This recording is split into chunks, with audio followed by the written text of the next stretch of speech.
এই শুনছো? ছবিটা ভাঙলেন কেন আপনি? আমি ইচ্ছে করে তো ভাঙি না, হাত থেকে পড়ে গেছে। হ্যাঁ, সেটা তো বোঝাই যাচ্ছে। এই পুরো বাড়িতে আমার মায়ের একটা চিহ্ন তো আর বাকি রাখলেন না আপনারা। শেষ একটা ছবি ছিল, সেটাও ভেঙে ফেললেন। এভাবে কেন বলতেছো বাবা? আমি ইচ্ছে করে কেন ভাঙবো বলো তো? আমি খুব ভালো করেই বুঝতেছি আপনারা যে সব প্ল্যান করে করতেছেন না, সেটা আমি খুব ভালো করেই বুঝতেছি। প্ল্যান করে করতেছি মানে? প্লিজ ইভান, রাগ করো না বাবা। হইছে, মাফ করেন। আপনারা তরদ দেখাইতে হবে না। তুমি তোমার মায়ের সঙ্গে এভাবে কথা বলছো কেন? কে মা? আপনি আমার মা। ওনাকে বলে দিয়েন যারে তারে এনে আমার মায়ের জায়গায় বসাই দিলেই সে আমার মা হয়ে যাবে। ইভান, তোমাকে কিছু না বলতে বলতেই তুমি হাতের বাইরে চলে গেছো। সামান্য একটা ভুলের জন্য এতটা বছর এরকম করা কোনো মানেই হয় না। ওনাকে বলে দিয়েন এটা কোনো সামান্য ভুল ছিল না। ইট ওয়াজ এ মার্ডার। ইভান, আপনি রাস্তার মাঝখানে দাঁড়ায় আছেন কেন? মাথায় সমস্যা নাকি আপনার? এখনই তো অ্যাক্সিডেন্ট হয়ে যেত, তারপর দোষটা হইতো আমার। আরে আজও এখনো দাঁড়ায় আছেন কেন? সরেন। সরি। নাম কি? নূপুর। এভাবে একা রাস্তায় দাঁড়িয়ে আছেন কেন? কোনো সমস্যা? আচ্ছা, আপনি কোন দিকে যাচ্ছেন? জানি না। আপনি কোথায় যাচ্ছেন? রূপগঞ্জে। আপনি চাইলে আমি আপনাকে ড্রপ করে দিতে পারি। আচ্ছা, আপনি কি পালায় আসছেন নাকি? আপনার যদি এরকম মনে হয় আপনি আমাকে নামিয়ে দিতে পারেন। আরে ধুর, কি যে বলেন না। পাকা রাস্তা, একা একটা মেয়ে মানুষ, তার উপরে আবার বিয়ের সাজে। রিস্ক তো আছে বস। আপনাকে ধন্যবাদ বলে ছোট করব না, আপনি সত্যি আমার অনেক বড় উপকার করলেন। আরে চিল, কোনো প্যারা নেই। আচ্ছা, আপনি এখান থেকে তাহলে কোথায় যাবেন? আমার একটা ফ্রেন্ড আসবে, আপনি তাহলে যান। হ্যাঁ, ওকে, আল্লাহ হাফেজ। আপনি আবার এদিকে একা একা চলে আসছেন কেন? আপনিও কি ফলো করতেছেন আমাকে? হ্যাঁ, আমিও ফলো করতেছি আপনাকে। নেন। সরি, আসলে আমার একদমই খেয়াল ছিল না, আপনার গাড়িতে ফেলে আসছিলাম না। ইয়েস ম্যাম, আর আমাকে ডাউট করার জন্য শুক্রিয়া। আল্লাহ হাফেজ। একটা কল করা যাবে? হ্যালো, আমি নূপুর। তোমার নাম্বার কি হয়েছে? বাসায় ফেলে আসছি। আমি তো রূপগঞ্জে, তুমি কোথায়? চলে আসছো? কিন্তু আমি তো রূপগঞ্জ নাই এখন। সকালে আম্মু আব্বুর সাথে কদমতলী আসছি। তোমাকে না কালকে বললাম আমি রূপগঞ্জে আসতেছি। ও সরি সরি। তো আমি এখন একা কি করব এখানে? তুমি এক কাজ করো, শ্যামপুর স্টেশনে আসো, ওইখান থেকে আমরা একসাথে পালাই যাবো। আচ্ছা ঠিক আছে। কি হয়েছে? কোনো সমস্যা? না মানে, আপনি কি আমাকে একটু শ্যামপুর স্টেশনে পৌঁছে দিতে পারবেন? চলেন। আপনার কল আসতেছে, কলটা ধরেন।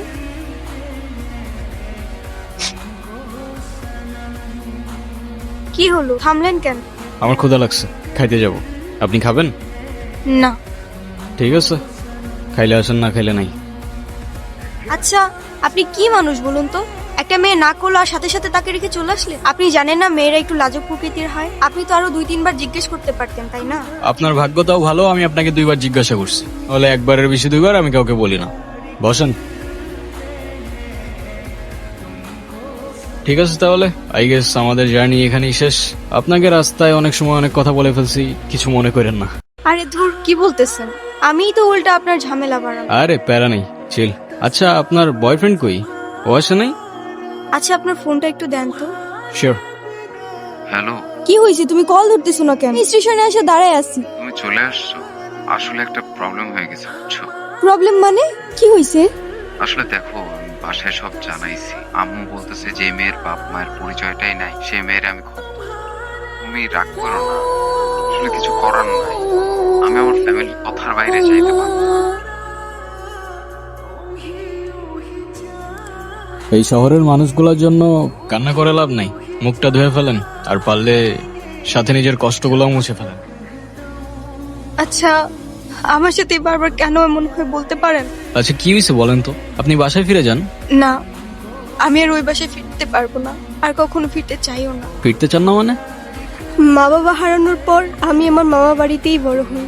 মা বাবার ভালোবাসাটা কি সেটা আমি কখনোই বুঝে উঠি নাই। আমি ভাবতাম মামা মামির মধ্যেই হয়তো আমি আমার বাবা মার ভালোবাসাটা খুঁজে পাবো। কিরে এত দেরি হলো যে? বেতন দিছে না?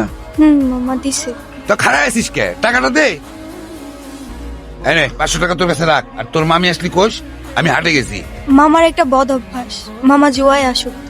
3 বেলা না খেয়ে থাকলেও তার জুয়া ছাড়া এক মুহূর্ত চলতো না। আর তার জুয়ার সঙ্গী ছিল জাহাঙ্গীর। এমনি খেললে তো বাড়িঘর বন্ধ রাখতে হইব। এর থেকে তোমার আমি যেটা কইছি সেটা তোমার লেগে ভালো। টাকা পয়সা কোনো সমস্যা, টাকা পয়সা সব আমি তোমার ম্যানেজ করে দেব। তুমি যদি রাজি থাকো তাহলে খেলো আরেকটা। আচ্ছা ঠিক আছে, দেহম নে, দে টাকা দে। সুযোগ বুঝে আমাদের বাড়িতেও চলে আসে একদিন। মেলা কেনাকাটা করছো দে। গঞ্জে গেছিলা নাকি? গঞ্জে গেছি, নিজের মানুষের লেগে লয়ে আছি। তাই নাকি? এই জিনিসটা আপনার জন্য। এইটাও আনছো নাকি? দাও দাও দাও। নপুরের জন্য কিছু কনসেপ্ট থেকে কেনাকাটা করছিলাম, আমরা একটা পরে দিতে পারবো না? তাই নাকি? রেখা, এগুলো ওরে পড়ায় নিয়ে আসো, আজকে জাহাঙ্গীরের লগে ওর বিয়া দিবি। মাইয়াডার তো কিছুই কর নাই। ওরে করা লাগবো কে? বেশি কথা বাড়ায় আনো তো। যাও, ওরে রেডি করে নিয়ে আসো, যাও। মানতে কষ্ট হলেও সেদিন বুঝতে পারছিলাম আমার মামার কাছে আমার দামটা জুয়ার আসরের থেকে খুব বেশি কিছু না। এই কান্তাছস কেন? তোরে না একটা পুলায় ভালোবাসে, এই নে কল দে, ওই পুলাটারে কল দে, কল দিয়া পুলাটার সাথে পালায় আসা, জীবনটা নষ্ট করিস না। ওর কথাগুলো শুনলে মনে হতো পৃথিবীতে অন্তত কেউ একজন আছে যে আমাকে সত্যিকারের ভালোবাসে। আর যখন কাঁধে দায়িত্বটা পড়লো, সেই ভালোবাসা জানালা দিয়ে পালায় গেল, তাই তো? আমি এখন কই যাব, কি করব, কোনো কিছুই না বুঝে উঠতে পারছি না। আমি যাচ্ছিলাম একটা জায়গায়, আপনি চাইলে আমার সাথে যেতে পারেন। কোথায়? ভব নদীর 13 পারে। এটা আবার কোথায়? সেটা আমিও জানি না, চলেন খুঁজে দেখি পাই কিনা। কি হলো? টিউবওয়েল শেষ। এখন উপায়? কি আর হবে, আমাদের আর ভব নদীর 13 পার যাওয়া হইলো না। আশেপাশেও কিচ্ছু দেখতেছি না, পাম্প তো মনে হচ্ছে অনেক দূরে। আচ্ছা চলো সামনের দিকে যাই দেখি। ফোনটা ধরো। মোস্তফা কি? আমার বাবা। তোমার বাবা? সিরিয়াসলি? এতক্ষণ ধরে তোমাকে কল দিচ্ছে, টেনশন করছে অবশ্যই, এমনি এমনি তো আর না।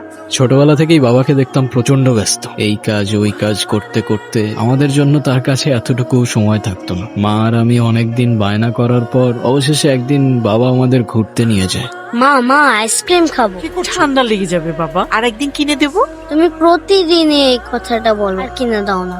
বাবার কাছে দিয়ে চাও। বাবা বাবা, কি হয়েছে বাবা? আরে কি সমস্যা কি? তুমি দাঁড়ায় আছো কেন? ছেলেটা আইসক্রিম চাচ্ছে, কিনে দিতে পারো না? দেখছো আমি একটা ঝামেলায় আছি। যাও বাবা যাও। আমি যাবো আর আসবো, এখান থেকে নড়বে না, ঠিক আছে?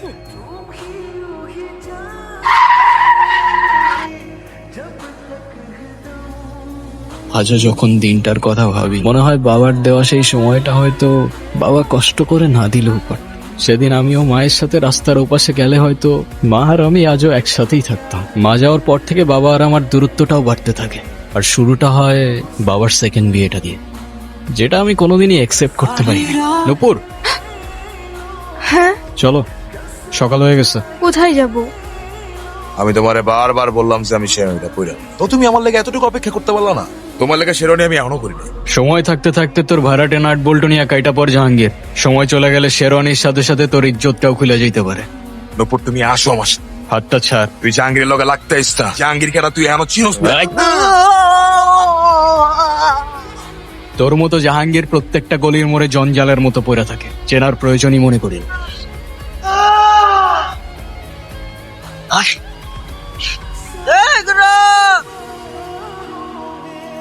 ছুইটা নামা, ছুইটা নামা।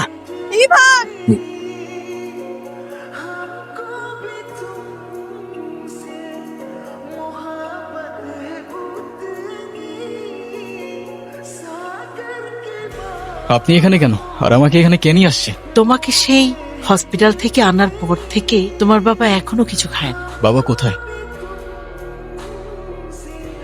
তোর এই অবস্থা কে করেছে আমাকে বল। আমি বেঁচে থাকতে আমার ছেলের গায়ে হাত দিছে এমন কলিজা এই শহরের কার আছে? বাদ দাও না। আচ্ছা নূপুর কোথায়? তুমি নূপুরকে কিভাবে চেনো? আরে ওই তো, তুই কোথায় আছিস, কি করছিস, আমাকে সব খবর দিল।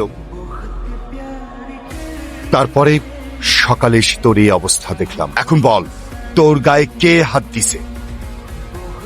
বলেন মা কবুল। আরে বলো না কবু, কখন বলে ফেলাইছি, বলে ফেলো। ক মা ক। বললাম তো আমি একবার, আমি কবুল বলবো না, আমি ওনাকে বিয়ে করব না। বিয়ে করবি না মানে? করবে না মানে করবে না। তুই আবার এনেছিস? ওরে আজকে আমি এই, তোর জবানের চেয়ে ওর ট্রিগার ফার্স্ট চলে, একবার চেপে দিলে তোর কথা আর আমার কান পর্যন্ত পৌঁছাবে না ভাই। বাবা, এই জাহাঙ্গীর আমার সহজ সরল ভাগ্নিটারে ভয় ভীতি দেয়, আজকে বিয়ে করতে আইছে। তোমরা আইছো, খুব ভালো হয়েছে। আমারে বাঁচাও বাবা, আমারে বাঁচাও। এ বাসাই, তুই আমার লোকে পটি দিতেছস? তোর ভাগ্নির সাথে বিয়ে দেওয়ার কথা বলে তুই আমার কাছ থেকে 1.5 লাখ টাকা নিছস। এর আগে কত টাকা নিছস তুই মনে আছে? টাকা কই? তুই এখন তোর ভাগ্নির লোকে আমার বিয়া দিবি আর নালে টাকা দিবি, কি করবি ক? ছি মামা, তোমার কি এতটুকু লজ্জা করে না? ছোটবেলা থেকে তোমাদেরকে আমি আমার বাবা মার জায়গায় দেখতাম, আর সেই তুমি। একটা মানুষ এতটা স্বার্থপর হয় কিভাবে? আপনার নিজের মেয়ে হলে এটা করতে পারতেন? যেই মানুষটা আপনাদের জন্য এত কষ্ট করত, তার পরিশ্রমের সব টাকা আপনার হাতে তুলে দিত, সেই মানুষটাকে আপনারা টাকার জন্য বিক্রি করে দিচ্ছিলেন।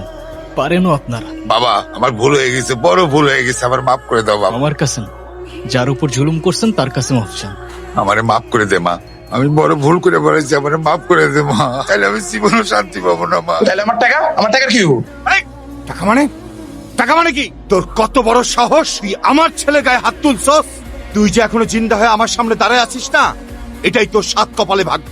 শোনেন আব্বাস মিয়া, আপনার মেয়ে এখন থেকে আমার মেয়ে হয়েই থাকবে। যেদিন আপনি আপনার স্বভাব চরিত্র পরিবর্তন করতে পারবেন, সেদিন এসে মেয়েটাকে দেখে যাবেন। আমার বাড়ির দরজা আপনার জন্য খোলা থাকবে। আই মা। দাদু ভাই, তুমি কি অনেক খুশি? বাবা আপনার কল আসছে। আসে বাবা। হ্যালো,